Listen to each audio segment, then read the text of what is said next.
Hello there, Cougar Academy Algebra 1A, and welcome to lesson 3.4. Today we're going to be looking at solving equations, this time with variables on both sides, okay? So we looked at a few types of these last week. This week, another new challenge for you. So if you look at number one here, we have a little interesting phenomenon. We have x on the left, and we have x on the right. So our first goal is to pick a side. X needs to pick a side. Pick a side to move x. Okay? I would recommend that we take the smaller x away to the larger x. So that is my recommendation. So that's what it's going to look like. We are simply going to subtract 2x from the left-hand side from the 5x on the right-hand side. That's going to create 3 is equal to 12 plus 3x.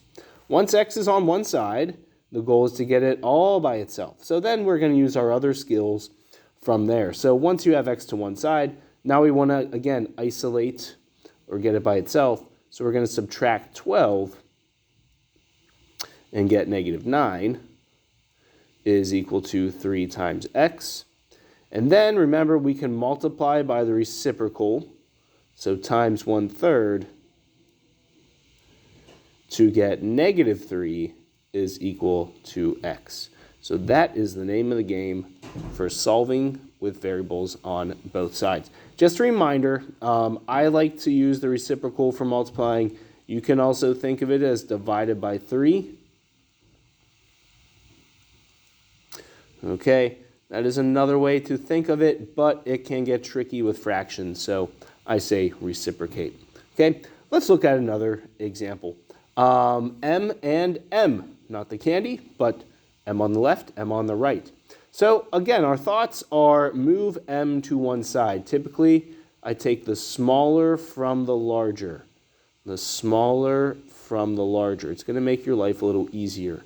So then, negative 6m, 7m is m plus 6 is equal to 2. Okay, subtract 6 from each side, and m simply is negative 4. Okay, that is it there. If you by chance happen to do it the other way, so let me show you what would happen. So let's start from the beginning. 7m plus 6 is equal to 2 plus 6m. If you take 7m away from the 6, okay, that is perfectly legal. You just need to be aware that after you solve, you are going to have to divide by a negative. So here we have negative 1m. Well, we want positive 1. So we are going to subtract, or we're going to divide by negative 1 to get 4 there. So again, different ways to go about it. Typically take the smaller from the larger. Now we're going to combine some of our skills here. So we are going to have distribution, and then we're going to decide where to move things. So distribute first.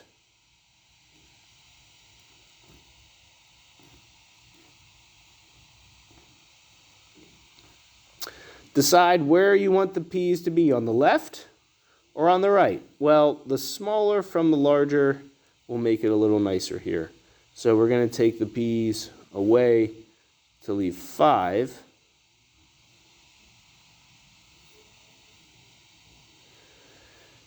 And then we need to get the p by itself.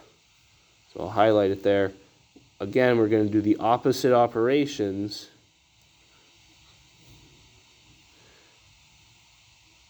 And then divide or multiply by 1/5. And we get p is equal to 1. Okay, so a little bit of combo problem with that one. Go ahead and try number 4 here. Pause if you have to, and go back and try it. See how you do. I will go ahead in the meantime.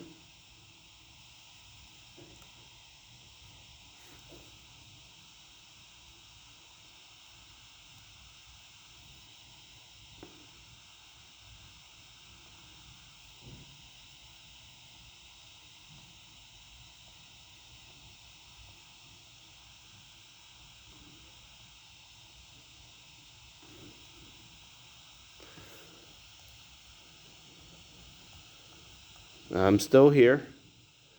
37 minus 42 is negative 5 is equal to A. Okay, so with 4, let's see how you did. Go ahead, check into it. Notice I took this smaller from the larger, a little hard with negatives. Negative 8 is smaller than negative 7, so that does make it a positive 1A, and you get negative 5. If you're ever not sure, if you put negative 5 back in the beginning, you should get the same answer on each side. Let's look at a few more here. So this time distributing 2 times and then combining like terms. So these are your more challenging problems. We're getting into more challenging concepts. Really, they just take more time. So distributing.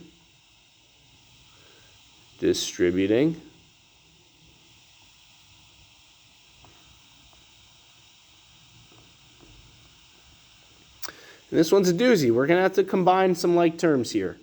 So I know we have m's just about everywhere. So let's clean it up, okay? Just like your room at home might get a little messy.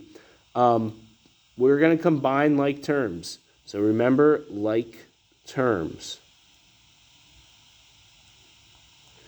So on the right, 4 minus 3 is just m. On the left, 2 plus 3 is 6. And 6 minus 4 is 2m.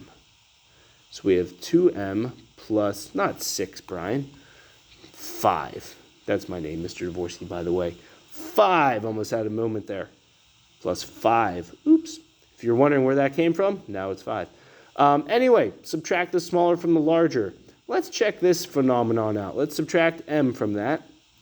That's going to leave m plus 5 is equal to 0. So we've moved everything over, which means nothing is left on the right. But for a short period of time, because we're going to subtract the 5, m is equal to negative 5. Okay, so a little bit of everything with that problem. Just take your time. I almost made a mistake there myself, so mistakes happen. Go back, fix them. Let's look at number 6. So distributing, and hopefully this is a little easier. Don't forget about distributing a negative, and that's going to change to positive 6. From there, combine our like terms.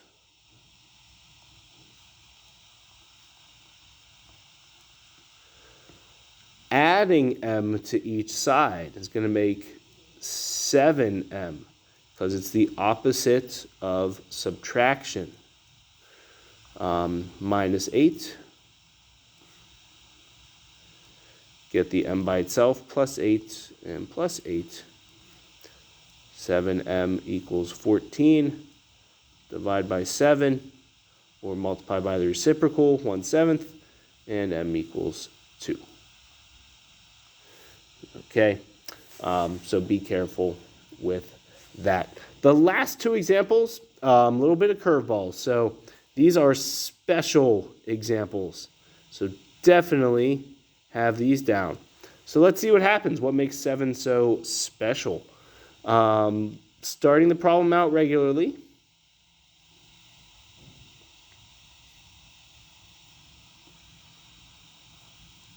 Distributing.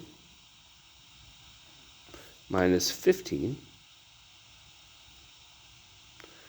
minus 8x. Let's combine our like terms. 15 minus 8 is 7x minus 15 is equal to 7x minus 24. So we need to take the smaller from the larger. Well, they're actually the same.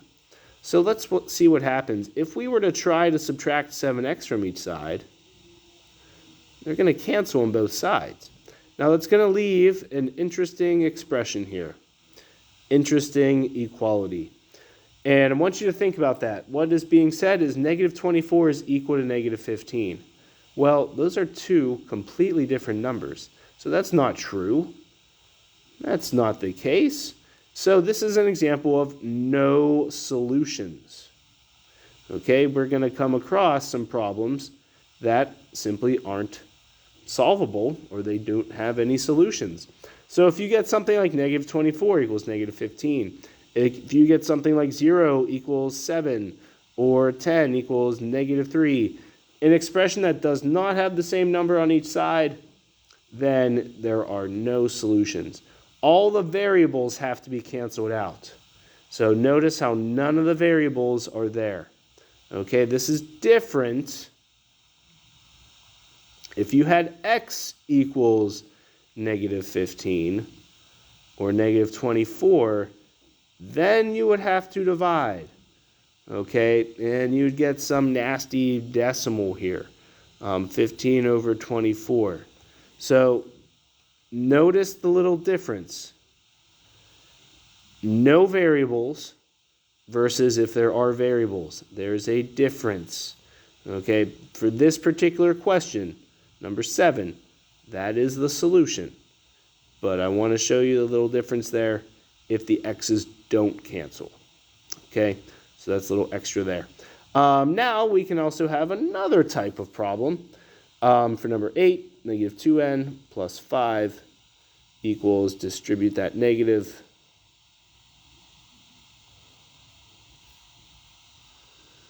Distribute that negative.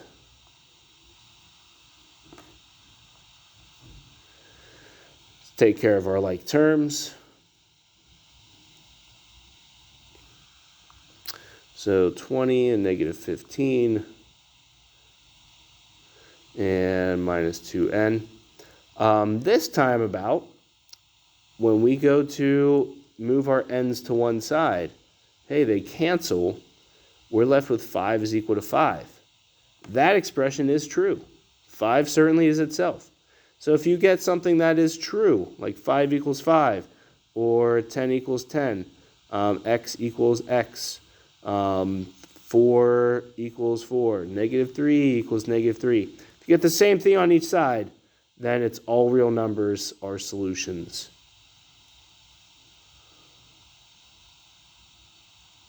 Or you can also say infinite solutions. Okay, so be aware of those. The practice page is actually attached to this document, so you can go ahead and try those out. Be aware of infinite and no solutions, and make sure you check your answers later. Good stuff, guys.